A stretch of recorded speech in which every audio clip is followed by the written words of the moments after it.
Stream. Hi, guys. Welcome to Living Your Best Life. I'm Marlene. I am your host of this channel, and it's Sunday, January. Why am I saying January? February the 21st, 2021. And today we have as our co host and guest Just Blogging Life. Yes, we welcome her. We're so excited for this discussion to get to know her, find out about her channel. So, welcome everybody to the stream. I'm just going to start with the Best Life Crew affirmation. Welcome, everybody. Be encouraged, be inspired, be yourself, you will survive. Just know it, just breathe it, and be it, and live your best life. Hi, everybody. Welcome to the Sunday Talks program. I'm Marlene, of course, your host for the Sunday Talk show. Before I get started, I want to welcome everybody. Hi, Diana. She Reviews. Hi, Ruth. You Can Talk. Bondi Gaming. Welcome, everybody. Did I miss anybody else? No, I think that's it. So welcome everybody to the stream. Thanks so much for being here for Sunday Talks. I hope everybody is well, in a good mood, in a good spirit. And I hope you came to get to know another fellow YouTuber. And our YouTuber today we're going to talk with is Just Vlogging Life. She has a YouTube channel. So I'm going to invite her up and let her introduce herself and her channel. Let's see. Who else did I miss? Oh, hi, Donna. How are you doing? Welcome. Welcome to the stream. I hope you're doing well too as well. So I'm going to invite up Just Vlogging Life, and we're going to welcome her with a good Sunday Talks welcome and get to know her a little bit. Hi. Hi, how are you? Fine. Welcome to the Sunday Talk show. Thank you. Thank you for having me. I feel so special. I feel so welcome. You That was a really are. that was a really nice introduction that you gave me. No, thank you. Yeah. So I want you to introduce yourself, your channel, whatever you would like to share first of all. Okay, sure thing. So, of course, you guys probably know me more as Just Vlogging Life, but I am Carla. And usually I do introduce myself on the channel as Carla Just Vlogging Life.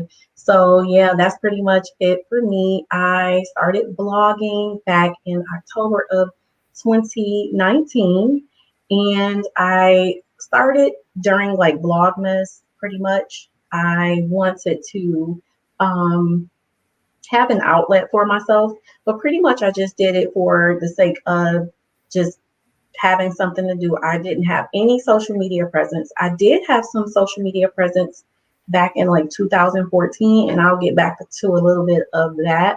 But for the most part, at that point, I didn't have any social media presence. And so I just decided to start because I was watching other bloggers and YouTubers and content creators. And for at least a year or so, give or take, it had been tugging on me. I didn't really know what kind of channel I wanted, and I still am kind of finding my niche. And so, but I just knew that I wanted to do it. And so I'm the kind of person when I know that it's something that's tugging on me, I'm really like, okay, this must be something deeper that's tugging on me other than myself. And so then I was like, okay, well, I'm just going to go ahead and do it. So I talked to my husband about it.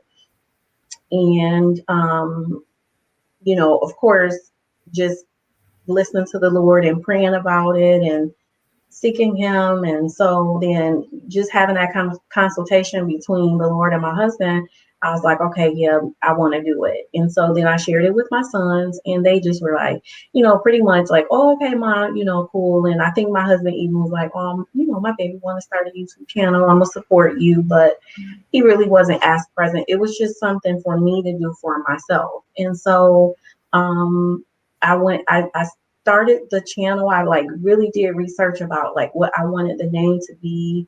and, still had that consultation with the Lord about what I wanted the name to be. And I had a couple of different names. One was All Things My Life, and then Just Vlogging Life. And I pretty much stuck with Just Vlogging Life. I like that, the way it flowed. And so then um, I ended up going on ahead and starting the channel name like that August, but I didn't drop a video until like late October 1st. Like actually it ended up probably posting on the 2nd, like through the night, because I had no idea about uploading. I just didn't know what the process was like. So, but I wanted to participate in Vlogtober, and that's what I did. So I started just uploading videos every day for Vlogtober, getting in my car.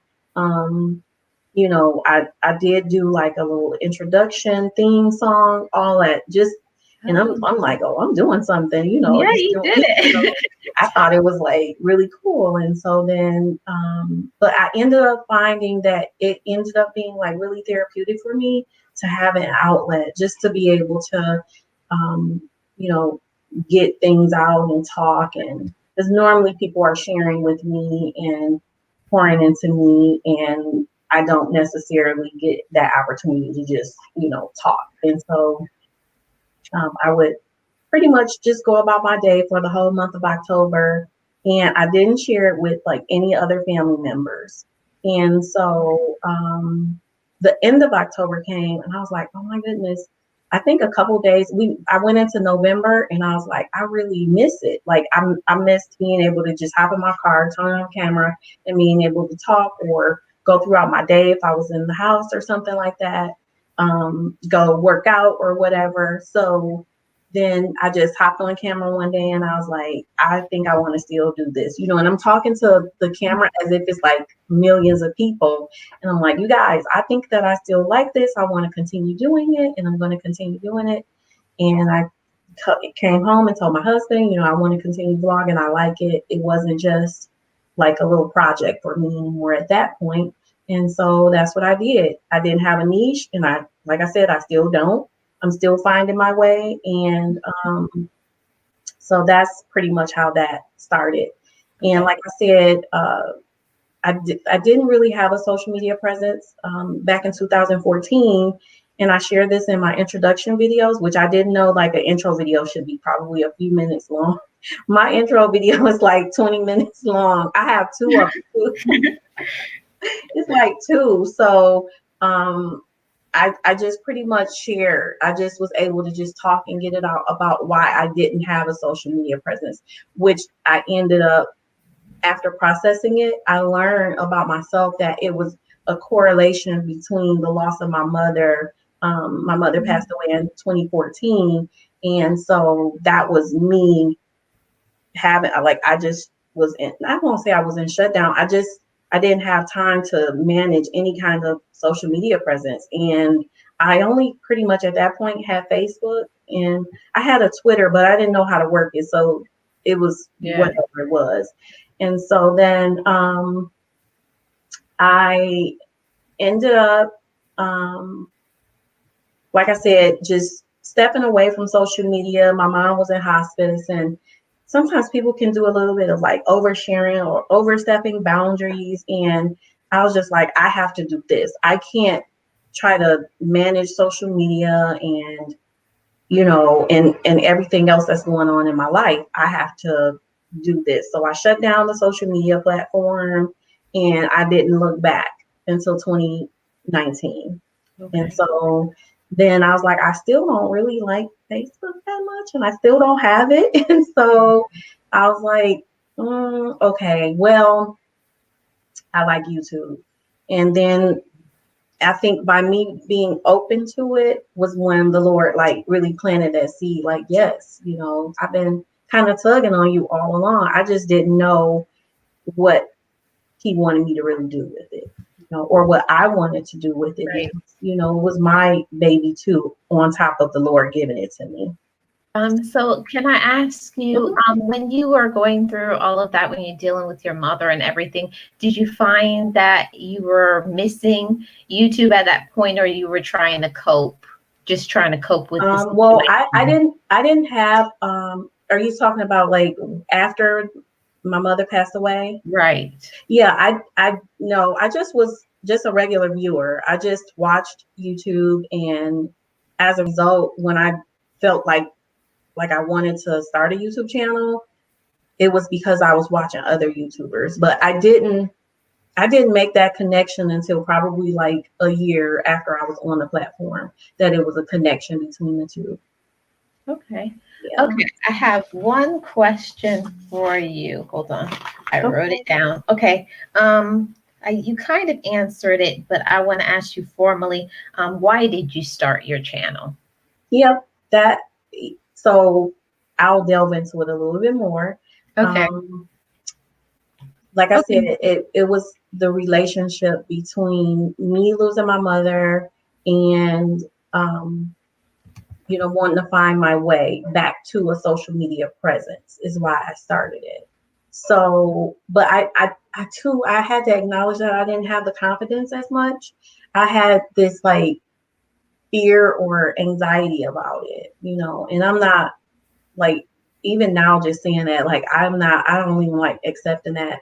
And so I kind of coined a term about like having social media anxiety. That's not like a clinical term or anything, but it was just something that I kind of said, like, let me figure out where I am with this. Why am I so hesitant about Right. being on social media?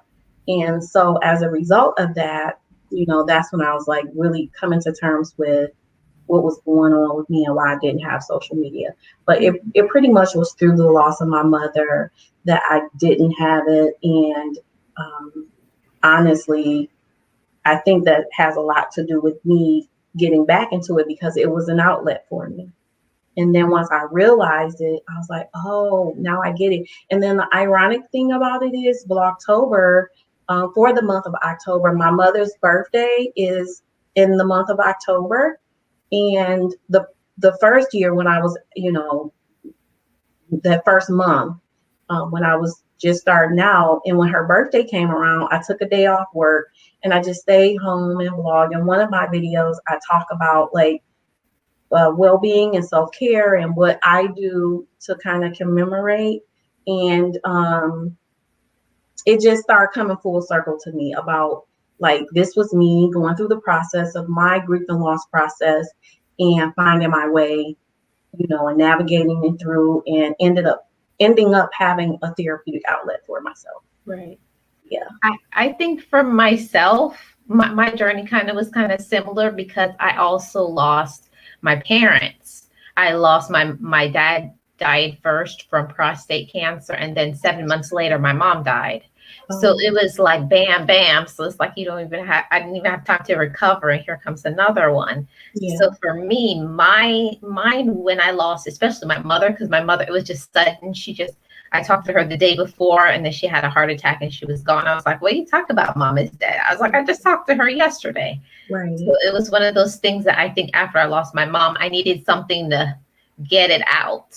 Yeah.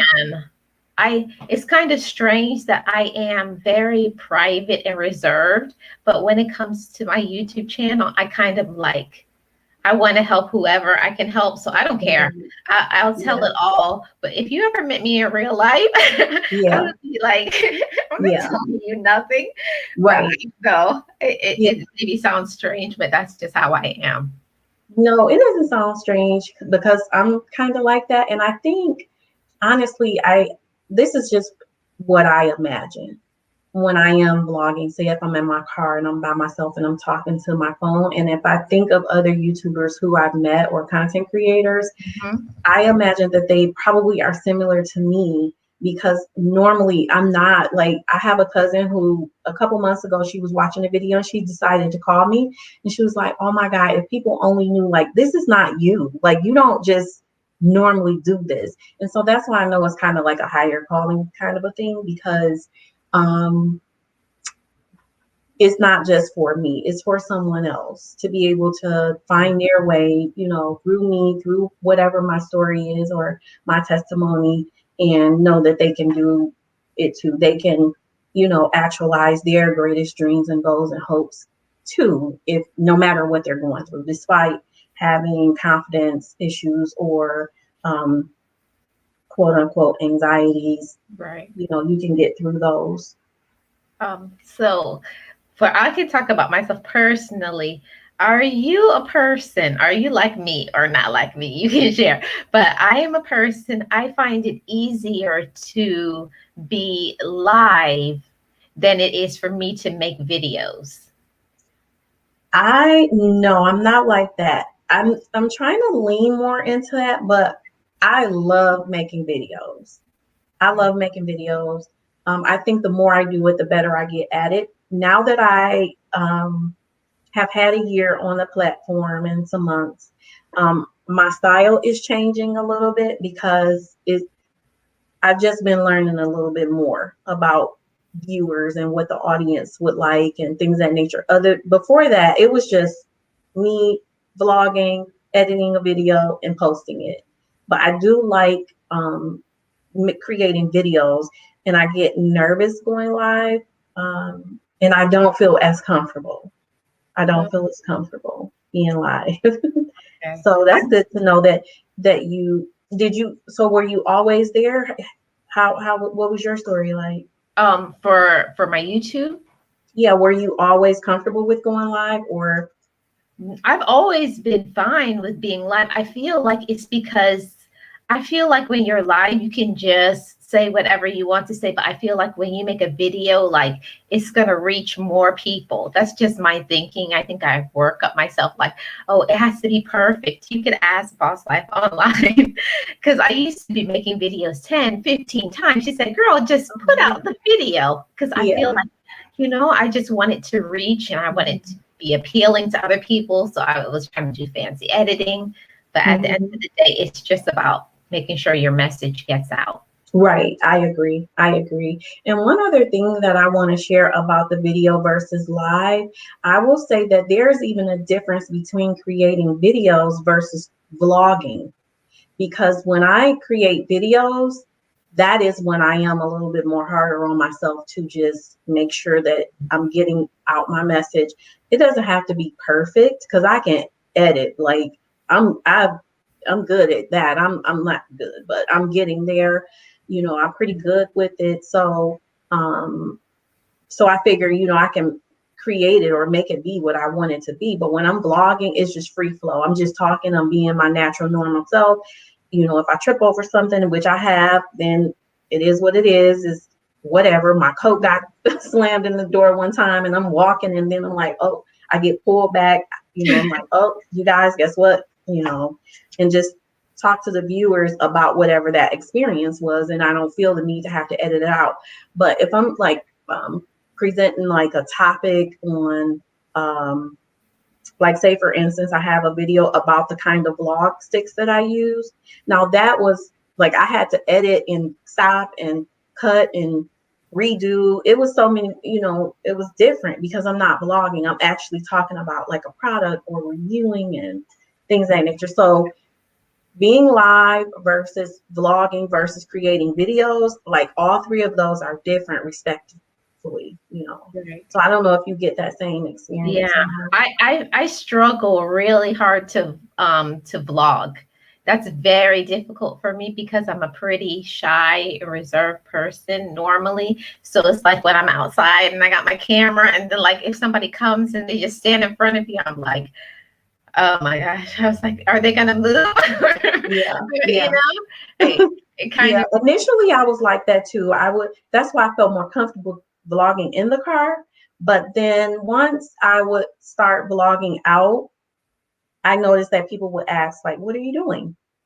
And then I would share, well, I'm vlogging and it's a thing on YouTube or whatever. And then people would say, oh, I want to do that, or I thought about doing that. And then that would prompt conversation about what it is that I was doing that they thought that they wanted to do too. And then me encouraging them, through my story.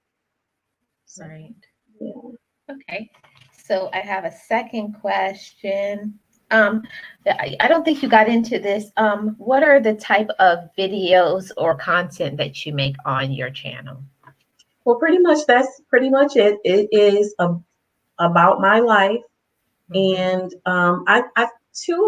another thing that I had to come to terms with was and ask myself, am I doing this for the sake? Because I do it a lot for the memories, for the sake of having my memories. Right. And I'm like, is that like kind of a morbid thing to think or say?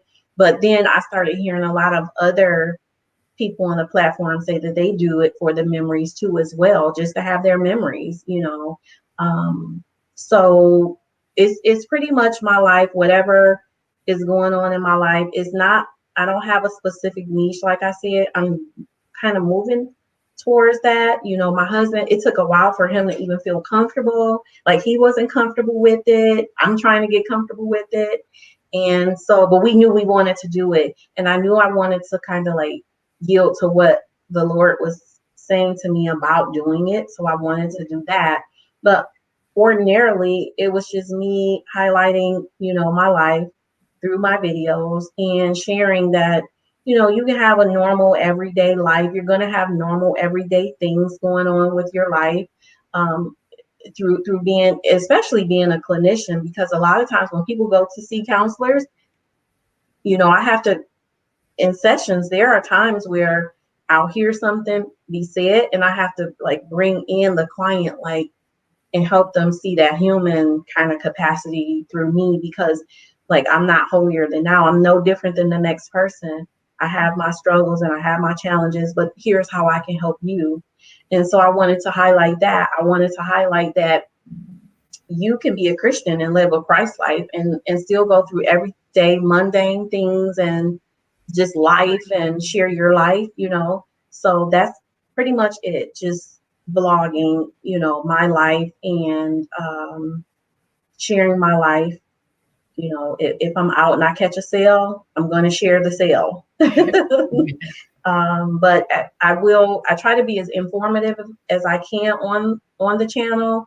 If it's something that a viewer may ask in the comments, then I'll go back and share. Like, I had someone ask me about editing, so I have a video on editing. Right. Just different things. I did a segment on the vlog about, should I big chop my hair or not? And I was like, okay, am I leaning towards turning this channel into a hair channel? Because my hair was going through a thing, and I noticed I started like vlogging a lot about my hair at a certain point. So I was like, maybe I should big chop and just turn my channel into a hair channel. And so, but that didn't like pan out because I started going to get my hair treated, and then it started coming back to life. So I was like, well, there's no need of cutting it. And so Right. that's not a thing for me. I won't like vlog about having a channel about my hair, and cutting my hair or whatever. So, but that's pretty much it. It's just really sharing my life and helping the people who consume the content that I create, share information, whatever it may be. If I get one question, I will create a video about it for for the viewers to answer it through my blogs. Yeah. Leave it to Lala Be So Random says the memories. So she says she does it for the memories too as well. Awesome. Yeah. I think that that's important to just have that as a part of your niche. It's sometimes we're going to have a different variety until you find it. And two, once after Vlogtober that year, and I did continue to vlog, when the new year came in early 2020, I was like, okay, I do really want to be able to talk about the work that I do, but I didn't want to do that on the blog. I didn't want to marry the work that I do with my personal life. So that's where my second channel, Peekaboo Scholars LLC, came about, because I wanted to be able to have an outlet for early childhood mental health, social, emotional, developmental education. So that's when I started Peekaboo Scholars, which was January 2020. So I wasn't incorporating and niching my blog life Right. with the work that I actually do. Yeah. That's what I do too. I have other channels. I have 4 channels actually. So that's why I have separate. Well, that's how it works for me. I know other people, they do like many different things on their channel, and that if that works for you, then that's what works for you. But it doesn't work for me. Like I have to be able to separate. Like over here is my positive, encouraging, motivating things, and then my second channel is for like when I review things and stuff like that. And then I have another channel that's just for fun. I Right. just do fun things over there. So Mm-hmm. that's just me. It just works better for me to be able to organize it in my head. Right. I agree. And the more comfortable that my husband is getting now on the platform, the more we've been getting like feedback from the audience members about us doing more couple style vlogs and video and lives and things of that nature. So because my husband is hilarious, okay? Yes, I'm seeing. He's something else. Yes, your husband is So hilarious. yeah, so I have to. I'm helping him, get more comfortable with it, and he's finding his way through. And yeah, so there you Wow. have it. Yeah, that's awesome. Okay, here's another question that I have for you. What is your motivation behind when you make content or being a content creator? What motivates you to do what you do? Just to make sure that people are informed and have information, that kind of information that would be beneficial, little nuggets, hopefully that they would feel motivated through the work that I produce on the platform, especially too with I think I don't promote my either one of my channels as much, but with Peekaboo Scholars, because a lot of people, I don't think that is I think in my experience as a clinician, when you say mental health for infants and toddlers, it goes over people's heads because usually people think mental health either adulthood, young adulthood, but never the age group of from birth to 8 years old, which is the early childhood, span. Mhm. So yeah, it's a whole thing, even from the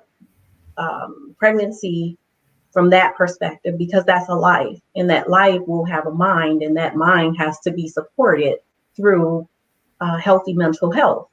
So yeah, I really wanted an outlet for that information to be put out there, because so people can really understand what infants and toddlers experience. What is their experience like through their mental health, and what does that really mean, for infants and toddlers? Because a 10-year-old, stomping off and having a tantrum, that didn't just emerge. More than likely, it was some temperament, that had to be that could have been, modified from a very early age, and corrected or adjusted or co-regulated with. We talk about co-regulation because that's what infants and toddlers need in order to be their best selves. They just got here. I have even the educators that I work with, like, you're calling me into the classroom to observe a child who may be only 36 months to 48 months old. And as if I'm coming into a classroom to see a person who has been here for 45 years. They just got here. So what are we doing as adults to support them in their mental health? They're not going to just pick up a chair and throw it, or throw blocks for no odd reason. What is that behavior telling you? What is that behavior telling us? And how can we support this child, and then still wonder what they could be going through at home? and build our empathy wings for them. Really build our empathy wings, because children do go through a lot, and they do have breaks in their mental health, and it plays out through separation anxiety and being away from their primary caregiver, which is typically their parents. So yeah, it's a whole world. Yeah, I think that until you mentioned it, it got the wheels in my head turning, because I think a lot of times that we only think about trying to fix problems in our adulthood. You know, we just let things build until an explosion, a mental breakdown, your health is affected. So I feel like that's really interesting. I do believe that from years ago, I know from my age group, that things are just swept under the rug. You know, you sweep it under the rug until you can't sweep it under it anymore. And then, okay, now let's deal with it. So now you have 40 plus, 50 plus years of issues and drama that if you just had dealt with it from that time, you would be okay. So I think that's really incredible, the work that you're doing, and you Yeah. should be commended for it. Yeah, and you're spot on with that, because a lot of times people are expected to act a certain way behaviorally when they're adults, but they can't, because they go back to that emotional state of being developmentally and emotionally where they were if they had a trauma impact them, or wherever the break in their proper development was. Because a lot of times if parents don't know, then they're just giving their children the best that they can possibly give them through the resources that they have. And even if those resources from the parent are underdeveloped, then that parent is doing the best that they can. But nonetheless, that child is still experiencing a break in their what we consider normal development. Yeah. So, Yeah. and So then they go through life with those struggles, and then they try to figure it out, like you said, 50s, 40s, 50-year-old trying to figure out what happened to them. But it was something that probably normally happened like in their early childhood years. I can say that for me, going into my issues, those who have been with my channel long enough know the majority of my issues started from my first issue was from 2 years old up until I was 10. So that's when major things in my life happened. But I never thought about it until I got to be like 17, 18 years old, and I'm still dealing with the problems from when I was a child. So it does manifest itself. Either you Yeah, can yeah. fix it or it's And, going to manifest.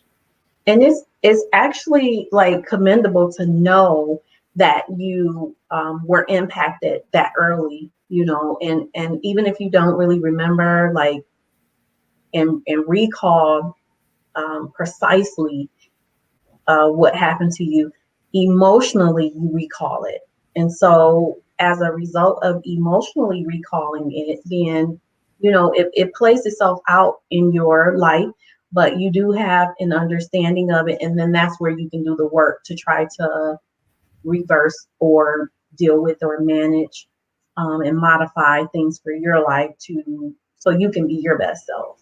So yeah. Right. And, and Mhm.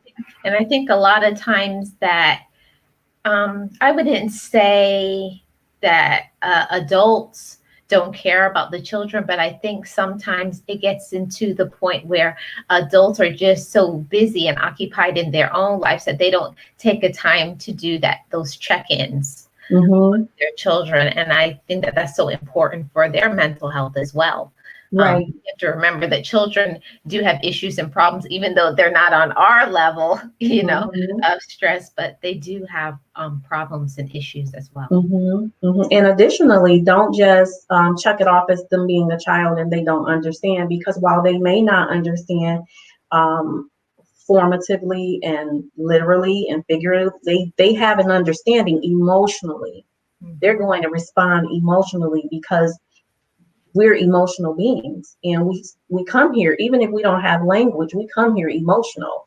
And to have, that's one of the things that we work on in early childhood is a child's temperament, because that's an emotion. And normally when a child is not getting their way, or in their mind the way things should be, they're going to have those kind of temperamental tantrums, but that behavior is actually telling you something. And so they are not just being that way just for the sake of being that way. Like, they're really expressing themselves to you.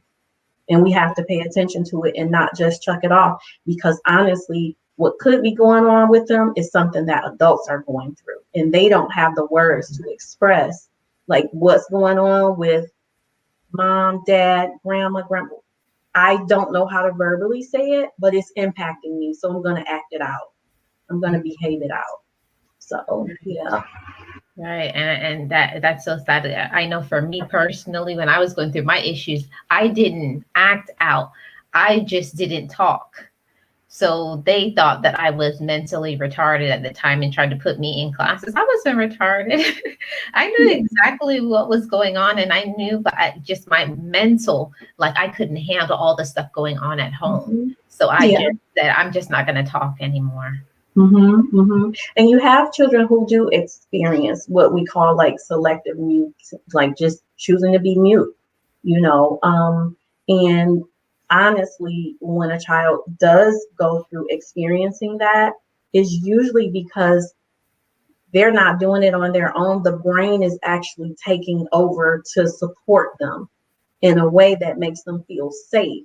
So it could have been that it was safest for you to just choose to mute and not share or open up or just be verbal, if you will, because that was your brain's way of like taking over, and saying, well, right now something's going on around me. I need to be safe.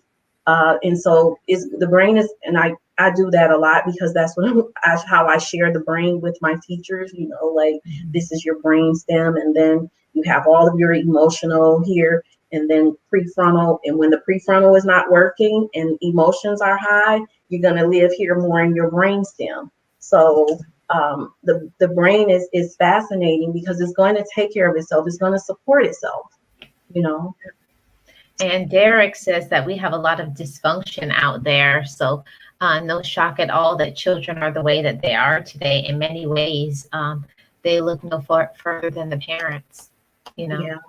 They're just trying to cope. And I think for me also, because of my situation at home, you may not know, but coming from a Caribbean household, Caribbean parents don't want to hear what you have to say. Your opinion really doesn't matter. So also that, so I was like, why talk? Nobody cares anyways. So Right. that's something that I learned in my adulthood. And I said, I don't want to keep bringing that into my adulthood. So that started to affect our relationships, romantic relationships, because every time I get upset, I just don't talk. And then they be like, oh, no, you're not going to keep ghosting me every time you get, So it's something that keeps manifesting that I have to keep saying, no, it's not good when you're upset. You need to talk about it. So whether we realize it or not, we do bring stuff from our past into the present. And in regards to, well, first, thank you for sharing that because that's huge. Because I think that there are a lot of other cultures too. I don't want to just want you to feel that way because there are a lot of cultures that really feel like because this is a child that they don't have anything to say, they don't have a voice, and that's not to minimize your experience at all. No, I understand. But that's just indicative of adults feeling like or thinking that children really they're not going through this experience with them, But in regards to what the viewer is saying with the dysfunction, children have a way of behaving in a way that lets you know that they're experiencing a trauma, whatever could be a trauma for them. And within that, then it's not necessarily a dysfunction. It is me not knowing how to regulate and be my best self. The state of my environment may be dysfunction, but the children, the people, I think we just kind of use that terminology as a way of classifying it so it we can compartmentalize it in our heads. However, at the end of the day, it's something emotionally that we are not able to regulate. And Right. so that's why it and where that dysfunction may seem to kind of come in at. Yeah, and he says as well, same growing up in the 70s in Mississippi, you never ever question your parents and the switch is waiting. So, Yeah, yeah, yeah, yep. That was life in the 70s.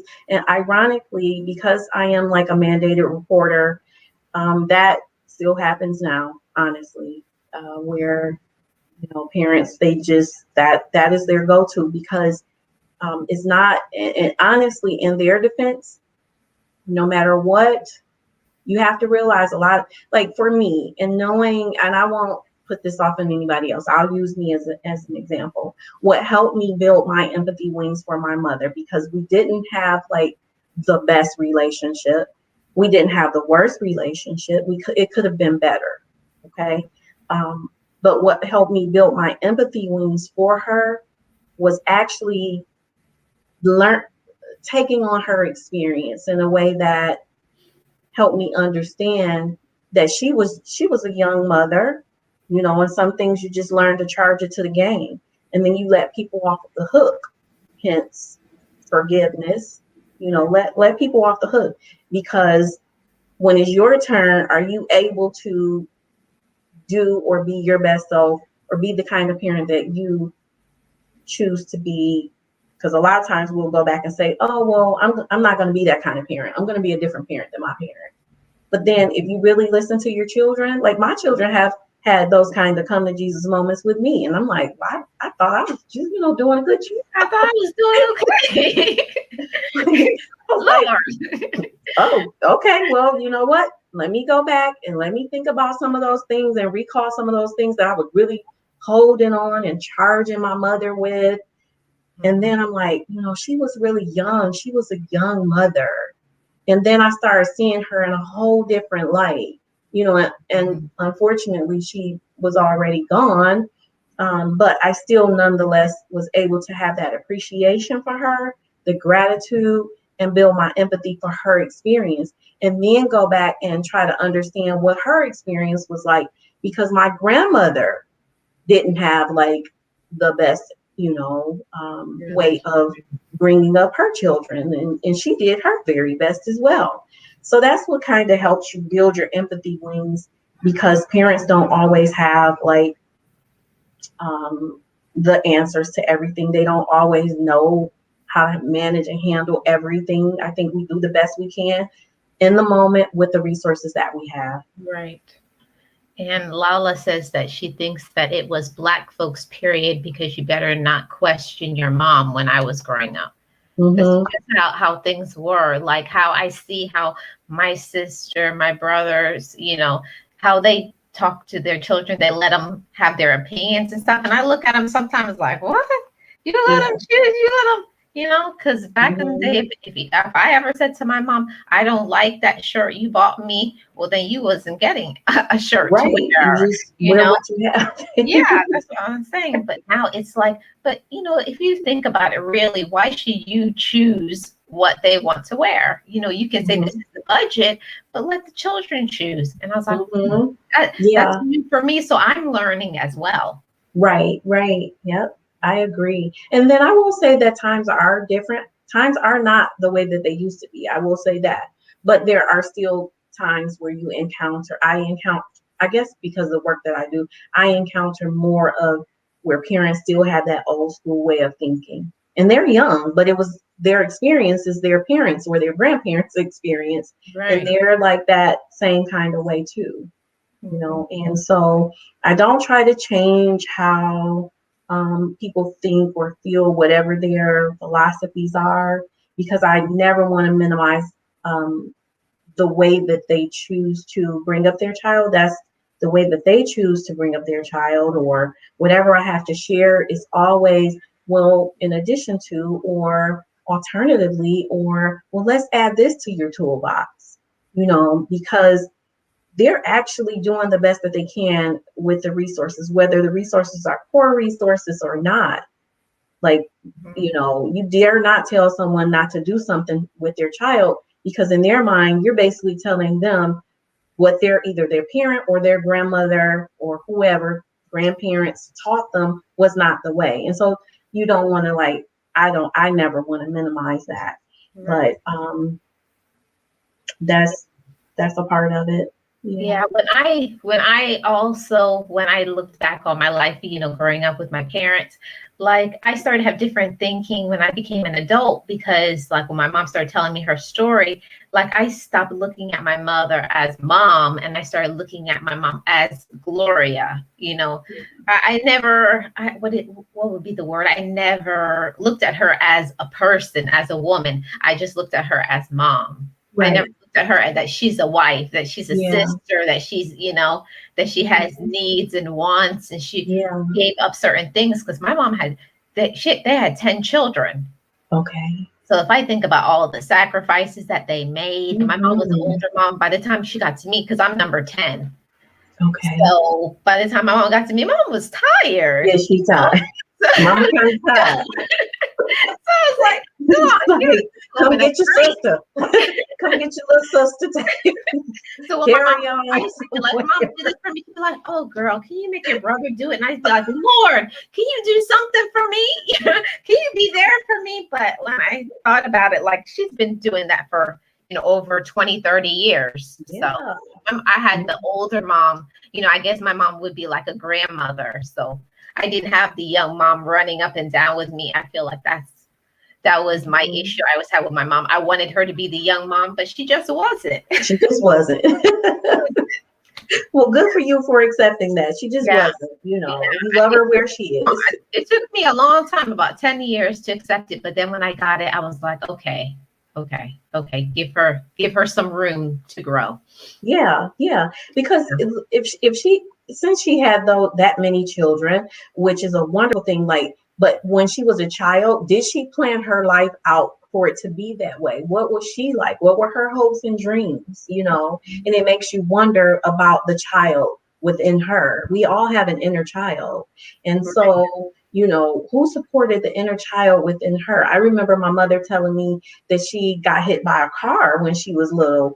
And at the time that she told me that, I really I remember taking in the shock of that, and thinking about the 7 or 8 year old of my mother, which I too didn't necessarily just think of my mother in a way that I saw her as a human being. This is my mother. Right. Or not seeing her as a human being, but seeing her as a person who had a childhood. What was it like when you were a little girl? That kind of a thing. And so, but when she told me that, I was like, oh my God. Immediately, my heart was just like, oh my God, who took care of the baby? Like, what happened? Why? How did you get hit by a car? Right. And so, yeah, I remember having that moment. I think that's so important. Well, I don't have any children, but I've helped to raise my sister's 3 kids. So I kind of took a little bit like Lala said, that she let her son, she took some of the new school ways from today and also mix it in with the old school. I like to have a balance with that too. I like to have some discipline. I'm not going to be that helicopter person to be like, every little thing you do, I have to make the decision for you. But I'm going to make you be responsible for your own actions. I'm not going to cover over when you do something wrong. Like striking a balance. I think that's important. That's very important in your parenting. And even I'm an auntie, I just love all my nieces and nephews. And, I probably consider myself to be auntie of the year. But even with them, yeah, even with them, it's because my sons are adults now, they still my babies, but fundamentally and technically they're adults. And but so the littler children in my family look up to me as Auntie Carla. That's Auntie Carla. But I still have to walk that balance with them as well. That same balance. I'm gonna allow you to make some decisions, but I'm still gonna lead you and guide you along the way. And even when my sons became adults, I had to find a different kind of a balance of helping them along the way without still being feeling like I'm not responsible for you anymore. I gave you the tools that you needed. You have to be able to utilize them and be your best self. Go on and be well in the world. Right. I feel like that's where a lot of people struggle is they may not have given their children enough tools like Derek talked about, a person who's a helicopter parent. So they do everything for their child. And then when they get to be 18 years old, they're like, okay, we're done.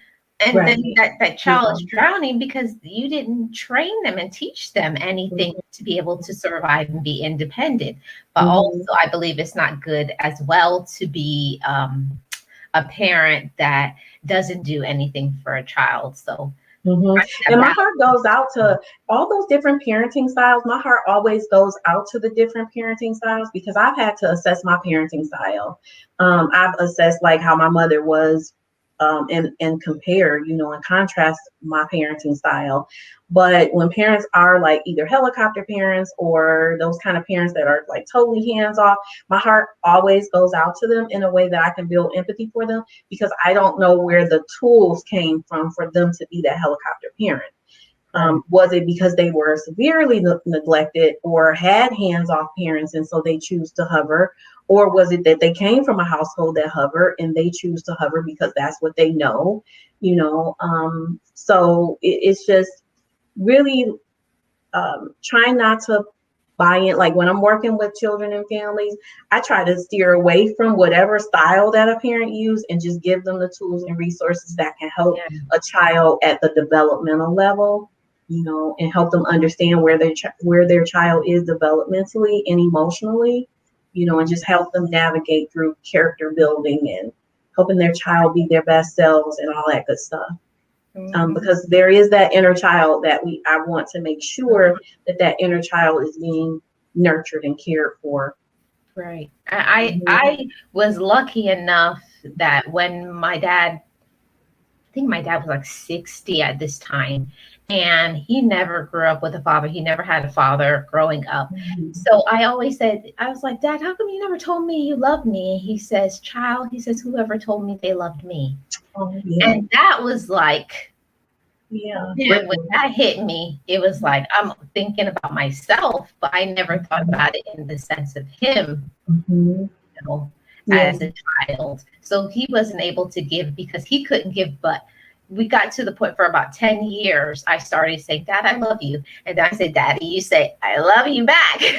Right. Yeah. So you began to model for him that expectation and how to help him overcome that. And unfortunately, like for you to experience, like, you never told me that you love me. Why not? And then to learn that, no one ever told him, like the hierarchy in that whole situation is not just about you. Like you said, it was about him too. He was missing out on something. And then you were able to pour that back into him and give him that. Like that helps your empathy. Like I can imagine that you have wings of an angel because like you help somebody grow, Yeah. It was a whole different change. I think for so many years I was so angry with him. I'd be like, my dad hates me. And it was quite the opposite. He imagined somebody trying to be a father, but then we're never trained how to be, and he's doing the best that he can. And I'm thinking, very best. He was doing the best that he can. But then when I humanized him, I made him just be Victor instead of Dad. Now I could see him more as a human being instead of just being a dad that didn't care about me or love me. Yeah. And even more beyond a human being too, a spiritual being, like that had to feed his spirit man. For you to do that, what we call serve and return, it's almost like with infants and toddlers, how you train them to talk back to you, hold those conversations where they understand how to communicate back and forth. And you would say, well, I love you. And then that's when you give me that back and tell me, you pour into me and tell me you love me. And so, that was a really wonderful experience. I probably, could imagine for the two of you in sharing that over the course of a 10-year span. Right. And I was lucky because I'm the 10th child. So I was the only one at home now. So like when my dad started telling my other siblings that he loved them, they were like, what? And I was like, Yeah, yes, I daddy, told him that. I got daddy train. I got daddy Yes, get some of this love over train. here. Yeah. Awesome.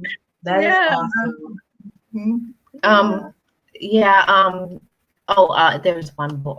Yeah, it was Donna. It says some people have narcissistic parents too, and they can do much damage to the child that it can affect them until their adulthood and cause anxiety and PTSD. Yeah, and it actually does. It actually does cause them through those anxieties all the way through adulthood, and not just anxieties. I don't want to even classify it as anxieties, but just cause them to be underdeveloped, cause them to be dysregulated human beings. Mm-hmm. You see adults who um, for whatever reason they can't like apologize, or it's always about them. Well, it might not have necessarily been that, the parent taught them how to be that way. The parent didn't do that healthy, like regulatory thing with them. The parent didn't bring them in and co-regulate with them. It's like that's a normal, natural reaction for human beings to, naturally co-regulate, with a child. A parent brings a child in, right? And from pregnancy, a child recognizes that mother's heartbeat after a while, when developmentally, when it's appropriate. But once that child is born, we bring babies in. We bring them in here, right? And what regulates them with them is our heartbeat on heartbeat. Mm-hmm. They begin to be like, oh, that's a natural, that's something that I used to hear in the womb, in utero. And then even when we hold them even closer here, right, they get the vibrations of our neck, they get the warmth of our body, and that's regulating. That's what helps a person, an infant and toddler, feel safe, Mm-hmm. bringing them in. That's a part of helping them learn how to co-regulate. And then when they are able, you talk to them, you share with them, and like when I'm working with educators and I go into a classroom and I'm observing, if they're over at the changing table, that area, and I see them just, pick up a child and there's no conversation and they just go about diaper changing, then that's a need for some kind of training, some Right. kind of professional development, because we don't just pick babies up and change diapers. We talk to them. It's time to get Mm-hmm. your diaper changed, because that's sacred. That's sacred for them. That's sacred and it's personal. And we don't teach babies early enough from infant, even when they can't communicate back. Their first diaper changing should be, I'm going to change your diaper. Welcome to the world. This is what we do. They may not be able to understand you, but they feel you through their emotions, that you made them feel safe through diaper changing. And so then it throughout the course of the child, when it, I remember as a young mom when I made like a mess up, and I told my son, I said, come on, let's go to the store really quick. No, I said, come on, get your shoes on, let's go. I remember telling him that. And he's like, go where? Where are we going? And then, a lot of people will be like, what do you mean? I'm the parent. Let's go. When I say let's go, let's go, let's go. But for him, and I had to learn this about him, he's the kind of person, even to this day, when he needs that regulation, he's not going to just move his body and go where I say go. I would have to tell him in advance, 10, 15 minutes, go get your shoes on, because we're about to go to the store in about 10 or 15 minutes. And that's what helped him not come back with that question about where or why we're going somewhere. Where are you taking my body? And fundamentally, if you think of it, it's inappropriate to do that to babies or children or human beings, period. We do that to prisoners. When it's time for prisoners to move from one location to the next, they're not in the know about that. And it's totally because of safety factors, of course. Mm-hmm. But when it's time for them to pack up and move to a whole nother facility, they have no clue. Their bodies are just being moved. So it's totally dysregulating. Right. But for children, we owe them that to tell them where their body is going, what their body is going to be doing. It's diaper changing time, or it's time to get your shoes on. We're going to the park in about 10 minutes. Or next Saturday, guess what? We have a birthday party to go to, because they don't need to just wake up in the morning and not know what's going to happen to them. And so, but I can get off on like a long tangent about my babies. Yeah. That's okay. That's okay. Yeah. I just feel like it's so important to have discussions like this just to bring awareness, Mm-hmm. awareness is so important to have awareness because a lot of people just are not aware Yeah. about Yeah. how things should go. People are most of the time they're a product of their environment, how they were raised, the way they were treated. So that's what they bring into their adulthood and think that it's okay. But Hmm. Or think that they are supposed to work through it as adults, that it like as if the issue just happened and just started in adulthood. It didn't. There are breadcrumbs that you can probably go and trace back to when whatever happened to you in your right, early childhood. So who expects a child to work through those things and look at them like, well, you better deal with that, because when you get 21, that's going to show up as PTSD through anxiety or right, depression. Or you better work through that now, 2-year old, because guess what? When you become an adult, you're going to be having all kinds of bipolar problems or whatever. It's not up to them. It's up to the adults to help right. regulate through them, with them, so they can go on and be their best selves. But when it doesn't happen, then adults do have to go back and try to do the work, past. But yeah, Yeah. Well, I've enjoyed this discussion.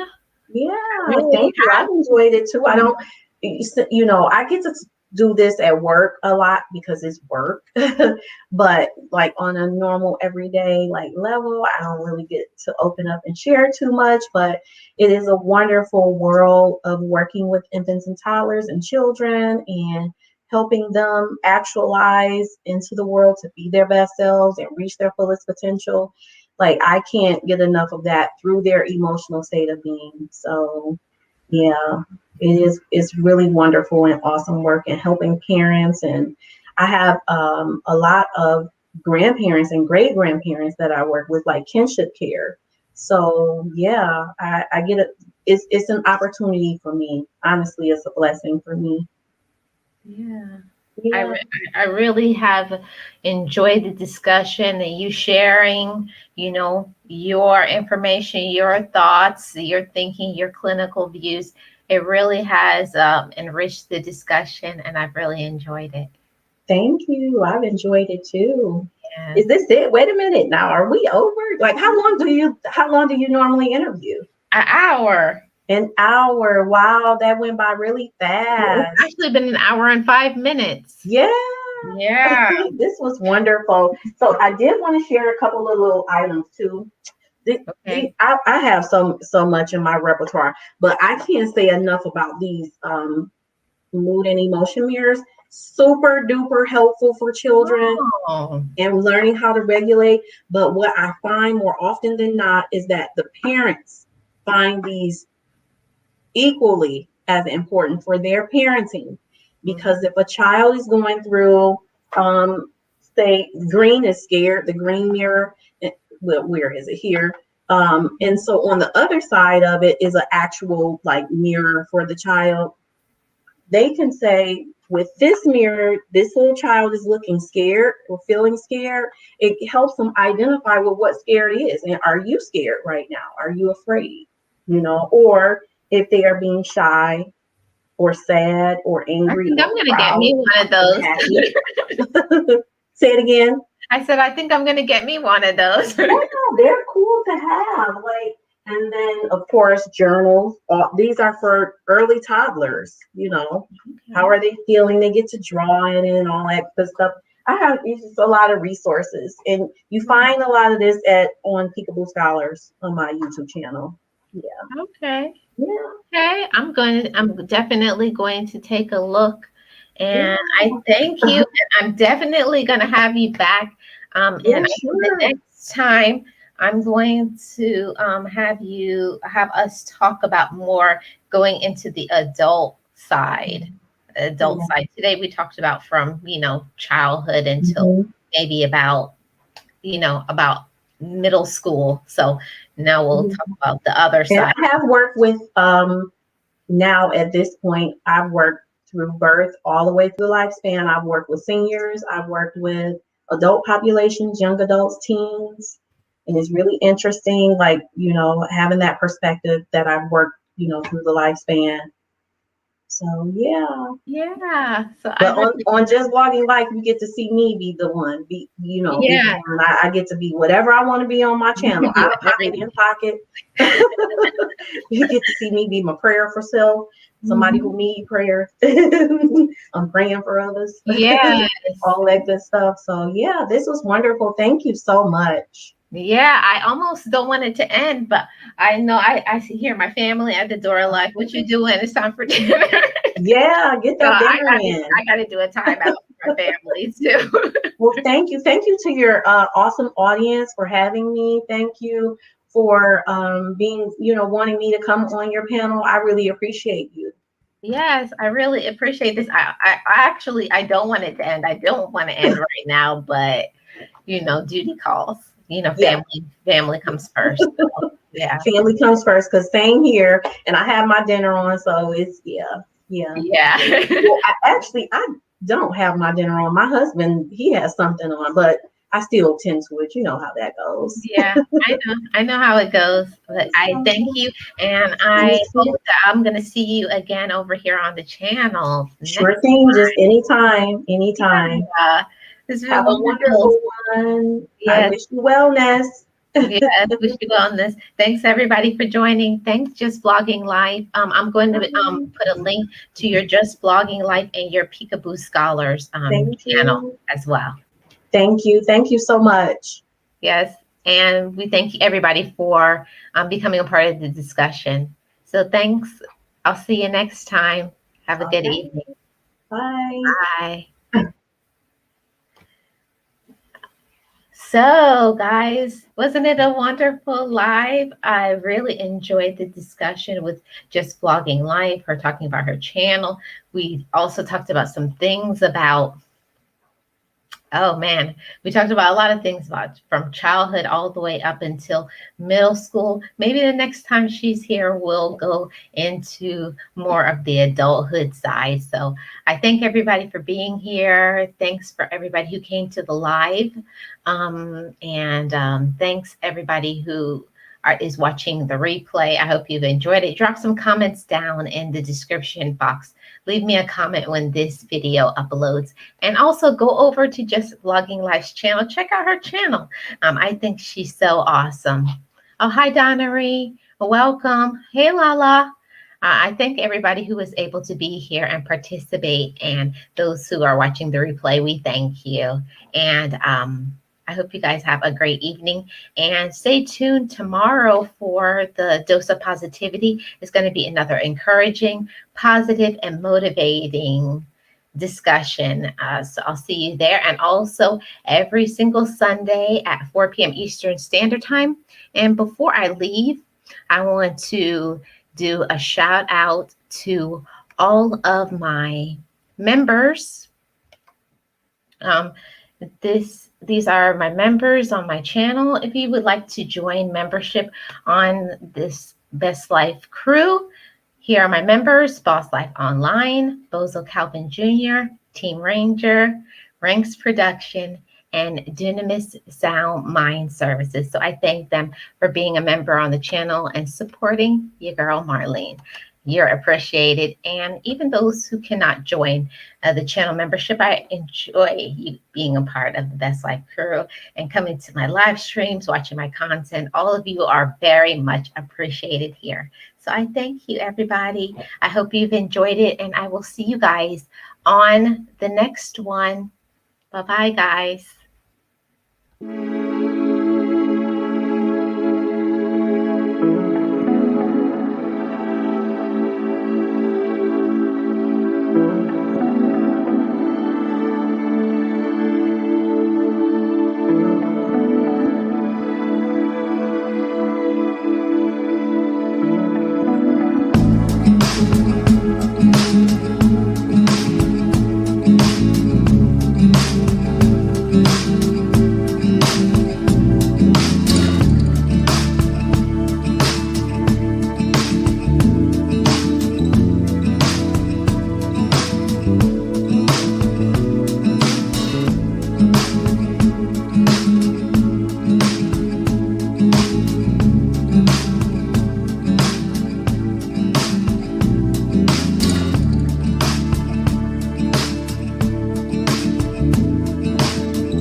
fly.